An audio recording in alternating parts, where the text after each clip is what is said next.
जो समय दिया गया है उस समय के लिए भी हम परमेश्वर के भक्तों को हृदय से धन्यवाद देते हैं। और हम लोग यहाँ पर सीखने के लिए आए हैं 3 दिन के लिए, लेकिन शायद ये प्रभु की इच्छा रही कि ऐसा मुझे कहा गया। और आइए हम सीधे परमेश्वर के वचनों से हम देखेंगे थोड़ी देर, और वैवाहिक जीवन के लिए और जो भी फैमिली सेमिनार में हम यहाँ पर आए हैं उन बातों को बतलाने के लिए परमेश्वर ने हमारे अभिषेक दासों को नियुक्त किया है। और कल शाम में जब प्रेमजीत सर ने मुझे कहा कि आपको वचन के लिए समय दिया जाएगा, मैं रात में थोड़ी देर तैयारी कर रहा था, सुबह तैयारी कर रहा था। और वैवाहिक जीवन से सीखने के लिए, वैवाहिक जीवन से हमें शिक्षा देने के लिए बहुत सारी बातें परमेश्वर ने अपने दासों के माध्यम से हमारे पास भेजा है। लेकिन आज की सुबह यहाँ पर बहुत सारे स्टूडेंट लोग हैं, सेवक भाई लोग हैं और सेवकाई करने वाले लोग हैं, तो हम कुछ अन्य बातों को हम लोग देखेंगे। और एक वचन मेरे साथ आप निकालिएगा, फिलिपियों की किताब और उसका 3 अध्याय और उसका 12 पद से लेकर के हम 14 पद तक पढ़ेंगे। और प्रभु के अनुग्रह से लगभग 23 साल से मैं प्रभु की सेवकाई में हूँ, और जैसा कल हम लोग देख रहे थे 19 साल हमने अपने वैवाहिक जीवन का बिताया, और 55 शादी मैंने प्रभु के अनुग्रह से दिया है। 55 लोगों को मैंने विवाह के सूत्र में बांधा है, और प्रभु लगातार सेवकाई में इस्तेमाल कर रहा है। हम पढ़ेंगे 3 अध्याय का 12, 13 और 14 पद। फिलिपियों की पत्री 3 अध्याय 12 से लेकर के आगे, जिस किसी को मिलता है। यह मतलब नहीं कि मैं पा चुका हूँ या सिद्ध हो चुका हूँ, पर उस पदार्थ को पकड़ने के लिए दौड़ा चला जाता हूँ।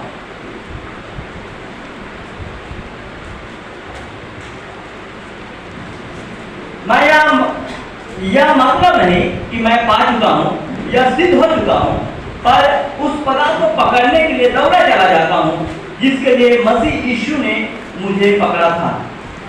हे भाइयों, मेरी भावना यह नहीं कि मैं पकड़ चुका हूँ, परंतु केवल यह एक काम करता हूँ कि जो बातें पीछे रह गई है उनको भूलकर आगे की बातों की ओर बढ़ता हूँ, निशानी की ओर दौड़ा चला जाता हूँ, ताकि वह इनाम पाऊँ जिसके लिए परमेश्वर ने मुझे मसीह यीशु में ऊपर बुलाया है। बस ध्यान से सुनिएगा। कल शाम जब प्रभु के दास ने मुझे ये जिम्मेवारी दी, मैं प्रभु की ओर ताक रहा था, परमेश्वर ने इस वचन को मेरे मन में डाला, और मैं 3 बातें यहाँ से आपको बतलाने के लिए चाहूँगा। आप ध्यान से सुनिएगा, जो भी हम सेवकाई में है।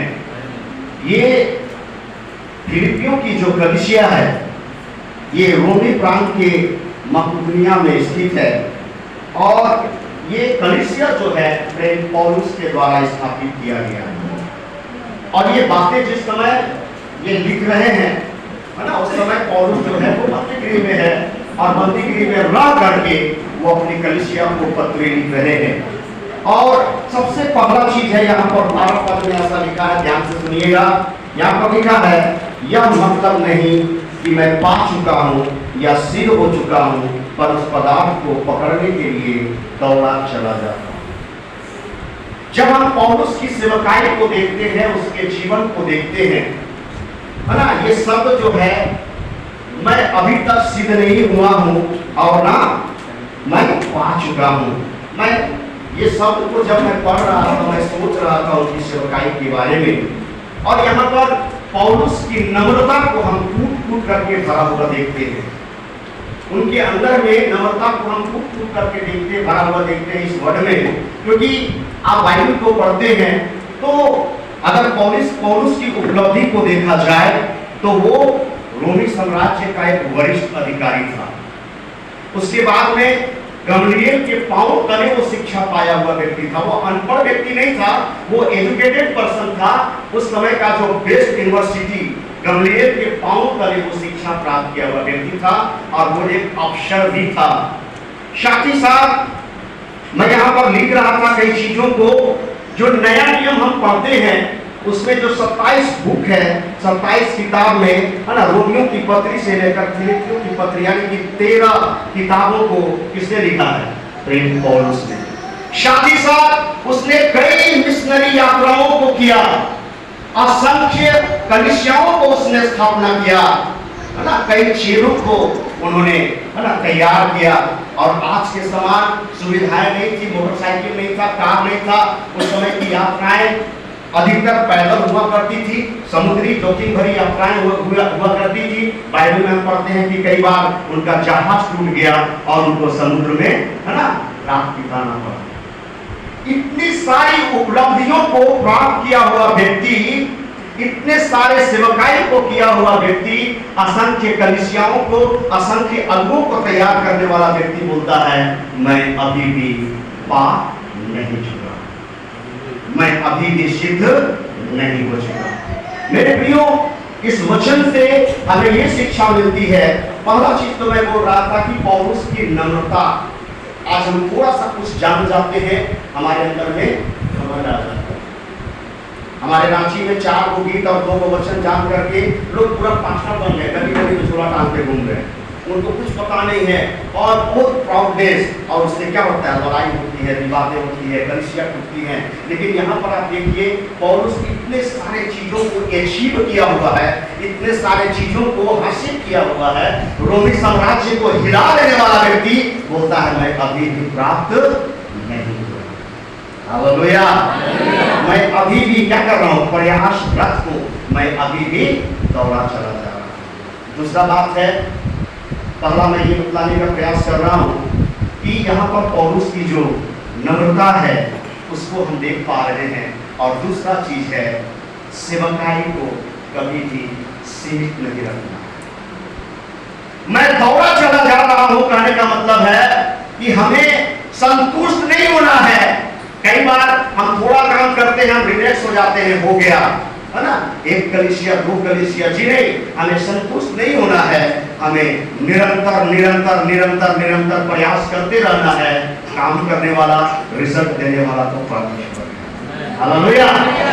1 कलीसिया 2 कलीसिया में नहीं, है ना, मैं 15 कलीसियाओं की मैं अगुवाई करता हूँ 4 राज्यों में, झारखंड के 4 राज्यों में। 2 कलीसिया जिसकी मैं देखभाल करता हूँ उसमें 55 परिवार हैं। अगर उन 55 परिवार को केवल मैं उनकी शुद्धि दूंगा, मेरा दाल रोटी अच्छा से चलेगा। लेकिन मेरी वाइफ यहाँ पर पीछे बैठी है, कई झारखंड के भाई लोग यहाँ पर पीछे बैठे हैं। एवरी वीक मेरा यात्रा होता है नई जगहों में, 150 किलोमीटर 200 किलोमीटर मैं नई जगहों में जाता हूँ, अपने जवानों को लेकर के जाता हूँ, वहाँ टिकता हूँ और फिल्म दिखाता हूँ, समाचार सभा करता हूँ। और एवरी वीक नए नए जगहों में, क्योंकि पौलुस के जीवन से मैंने सीखा है, सेवा को सीमित नहीं रखना। इतने चीजों को करने के बाद वो बोलता है, मैं दौड़ा चला जाता हूँ, वो निशाने की ओर मैं दौड़ा चला जाता हूँ, मैं पा नहीं चुका हूँ, मैं सिद्ध नहीं हो चुका हूँ। तीसरी बात हम देखेंगे, आप पढ़िएगा 13 पद को जल्दी से,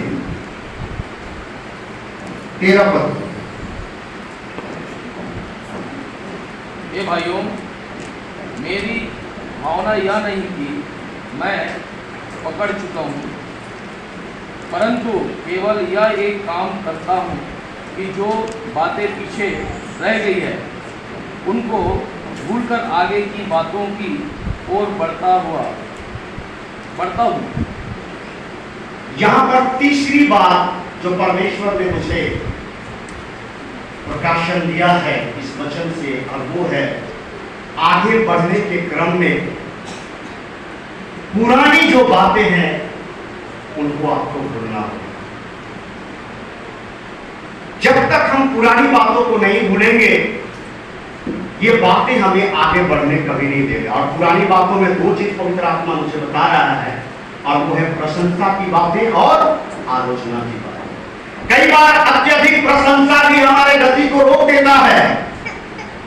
बहुत अधिक प्रशंसा जब हमारी होने लगती है, वाह कितना अच्छा गाता है, कितना अच्छा इसका सेवकाई है, वाह, हम तैयारी करना छोड़ देते हैं।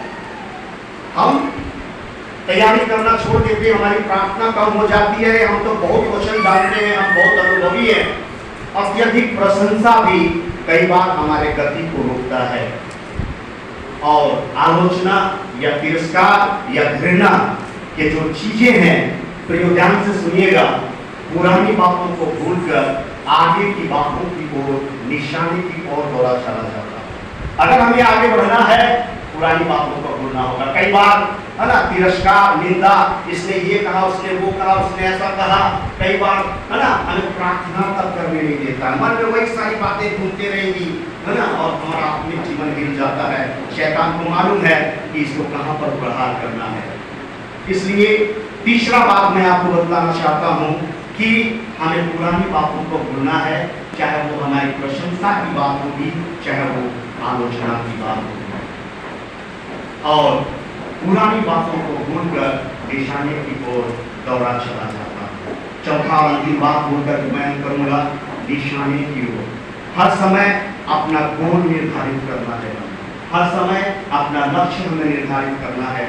एक उदाहरण को मैं सब जगह बोलता हूँ कि फुटबॉल के खेल में यदि दोनों गोल पोस्ट को हटा दिया जाए तो क्या होगा?